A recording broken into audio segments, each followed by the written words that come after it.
My name is Daria. I work here at Dailymotion as a front-end developer, and today I'm going to tell you the story on how TypeScript helped us to pass from one design system to another in a React Native project. Although I will speak about React Native, it will still be useful for people using React or some other JavaScript platforms. So I will start from a small self-presentation. As I told you, my name is Daria. I work here as front-end developer. You can see my Twitter, and I will describe my experience just to show you why I'm here today. So I'm working in IT since 2014. Starting from 2016, I moved completely to web development. I started from such a good company as Theodo, where I spent 2 years working mostly on web applications for external clients. After, I spent 1 year at a company called BAM. Exactly the same concept, but we used to work producing the mobile applications. And finally, since this summer, I work at Dailymotion, developing the principal website, dailymotion.com. So what all these companies have in common, all these companies work with such a nice library as React. So the plan for today, I will start firstly with a small introduction and the context. So since it's based on a true story, it will be interesting for you to know what had happened. After, I will give you the definition of design system and some tips on how to integrate properly the design system inside a React Native project or React project as well. And after, I will tell you about the problem that we have actually met while working like this, and how TypeScript helped us to solve this problem. So let's start. Since the story had happened in the company called BAM, I would like to start from a description how we used to work in this company. So normally there is an external client, the product owner, that comes to this company and says that he needs an MVP in some short period of time. In our case, it was just 12 weeks, and there were nothing at the beginning, so from scratch. And BAM provides a technical team containing 2 developers and 1 architect developer. And as the technical team, we're engaged to produce the product on time in the best possible way. So it means that even after this short period of time, no matter what developer supposed to take the code to continue the project, even like exterior developer of BAM company. And normally, of course, there is a designer on the client side normally that provides the mockups and the design system.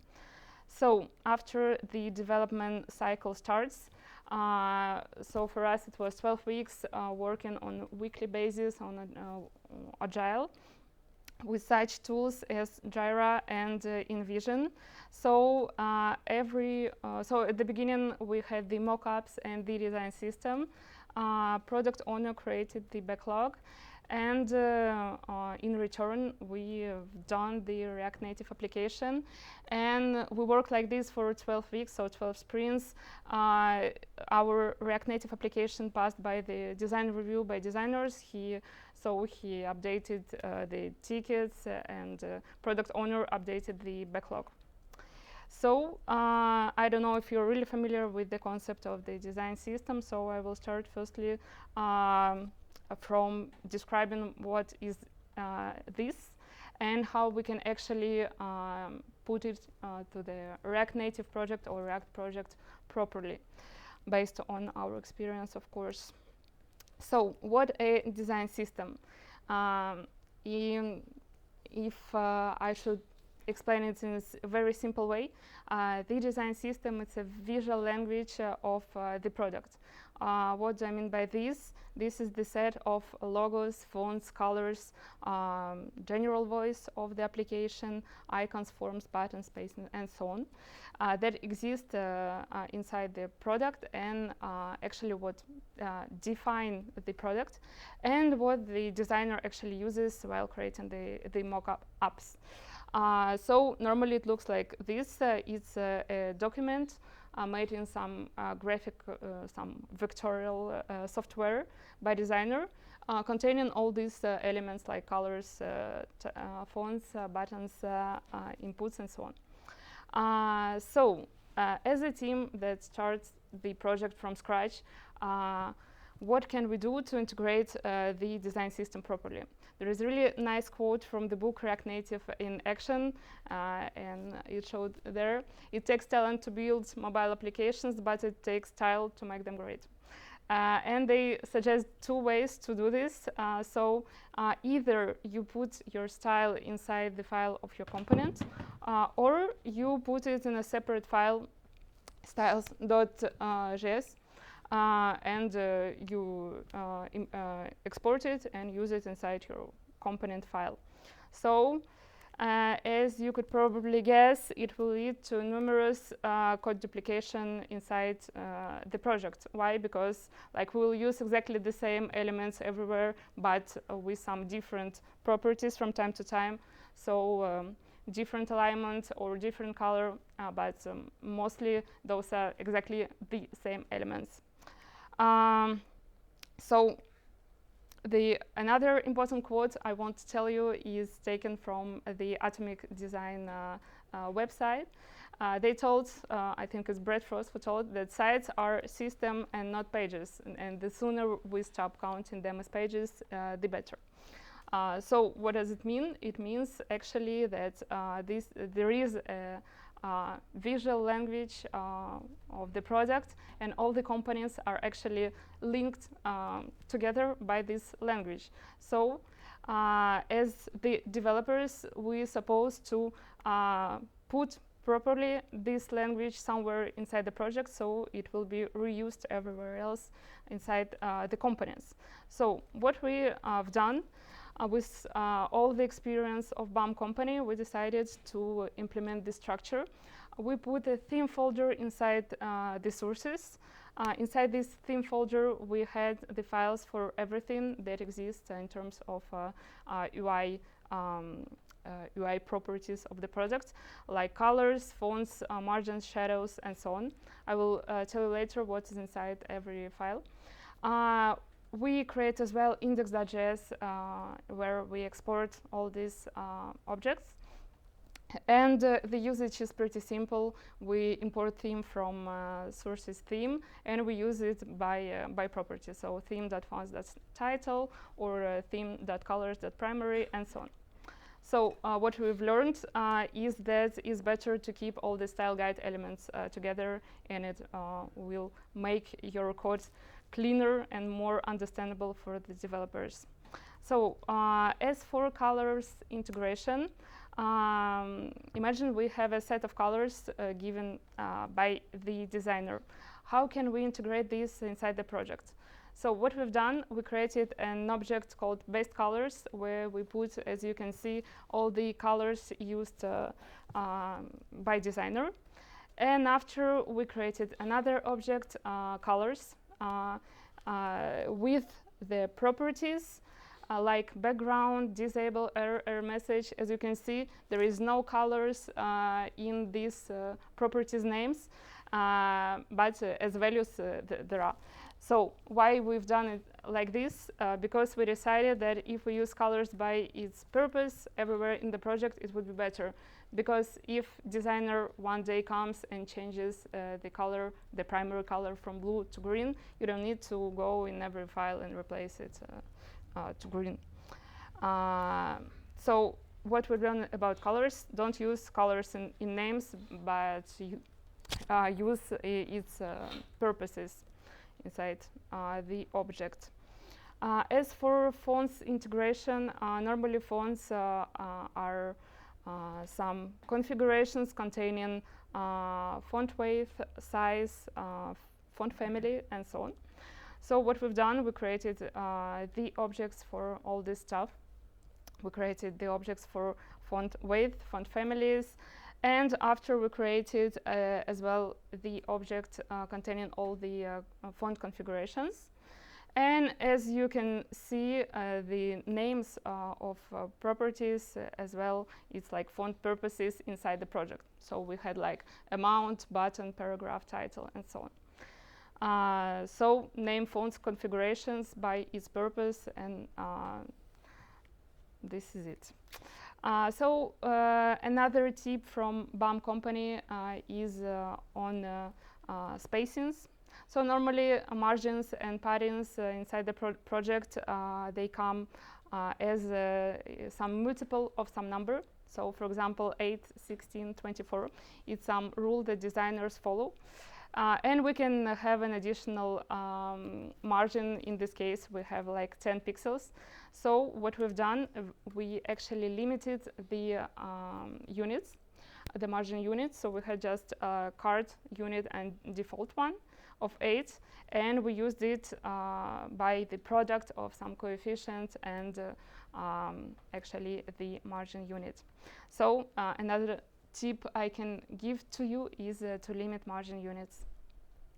As for forms, actually what is forms inside the project? It can be shadows, it can be shapes, it can be everything that is repeatedly used inside your product.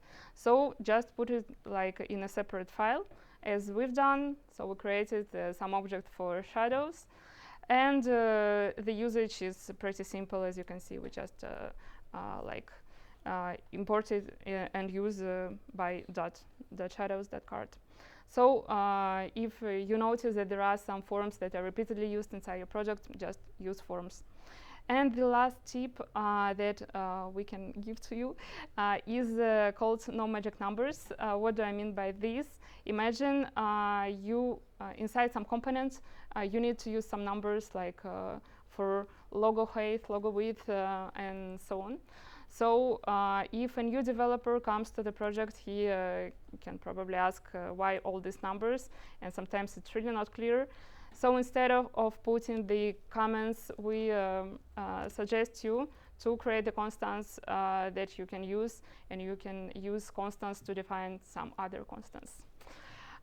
So it's like this, you maintain the code clear and really like understandable for the new developers. So those are 6 recommendations that we've learned, and we've done it. So we implemented the design system using all these rules. Everything was perfect, and but at some point we had a problem, and since it's based on the true story, I will just continue telling the story. So at some point, product owner told us that he was happy and that we will continue the project for some number of weeks, and it was like really long project in the end. But he decided to change the designer. So we had a new designer and therefore a new design system. And the worst part is that they wanted to keep sign-in part in one style guide and create all the new pages with a new style guide. Yeah, and to move like old pages to new style guide with time. So we were shocked because it was not obvious how with all this architecture we're supposed to integrate the new style guides. And after some brainstorming, we decided to use TypeScript, and it really helped us a lot. So how to implement the new design system, keeping and using the old one? First of all, we decided to type everything that was inside the theme folder. So since everything that we use inside theme are objects, so we can it can be easily typed by properties names, so by keys. And we created like these like interfaces for keys for all the stuff we had inside the theme folder. After we decided to create I-deprecated and style guide types. So for all for everything that we had inside a theme folder, we created I-deprecated colors type and I-style guide colors. The same for fonts, same for margins.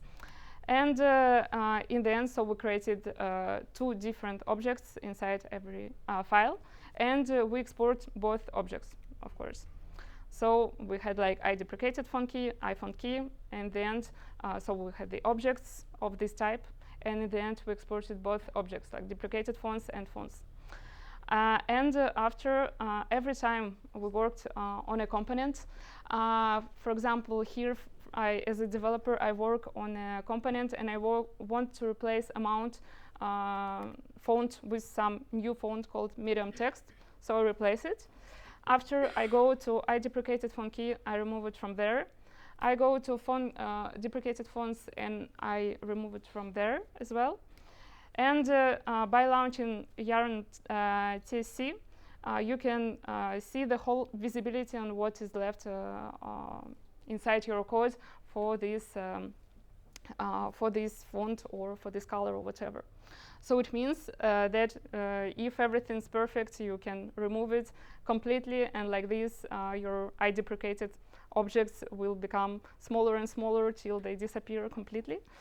Or if it's still used somewhere in the project, you just let your designer or product owner know about this, and you create quickly the tickets on this subject, and it's getting like easier and faster probably.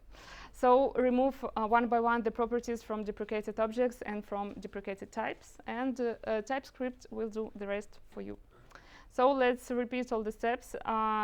First, type everything, then create objects of deprecated and new types, export both objects, remove one by one the properties from deprecated objects and from deprecated types, and TypeScript will do the rest for you. And of course, make your designer or product owner know about what is left and what should be replaced. So what the advantages I see for this approach? First of all, it's visibility for both developers and designer. It means that inside the project we have just one place where we keep all the UI elements that we use. We keep this visual language. After, no code duplicates. Since everywhere we will link to this theme object, it will not be much more duplicates inside the code. It's useful when design changes, as I showed you. It's useful as well for storybook.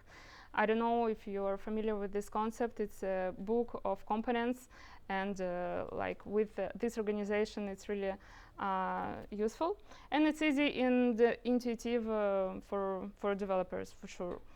And as for disadvantages, it's really expensive to implement this structure in the existing projects, especially in the big ones.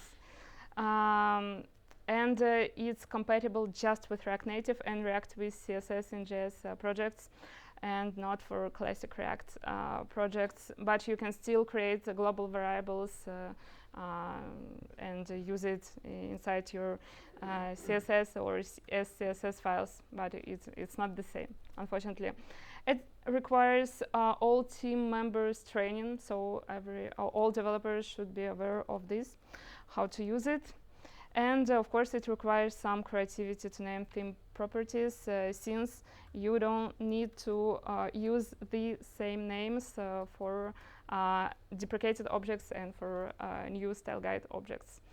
But good news, according to Airbnb, it's something that designers should do and not developers. So actually, when designer comes to with the style guide, he should provide as well the names for these color purposes, font purposes, and so on, since he has a larger visibility on what does exist inside the code in terms of UI elements. So just a few words about the client. The client was Compass. It's restoration food, so catering service, for the big companies. So we've done an application called Foodie. It was made on React Native and React Native in web, multi-platform, and it was mostly for users to choose, for example, the restaurant, to see the menu, to do the click and collect, to fill their badges with money. And so in the end, it was really useful for people who use this catering service inside their big companies. So this is it. Do you have some questions?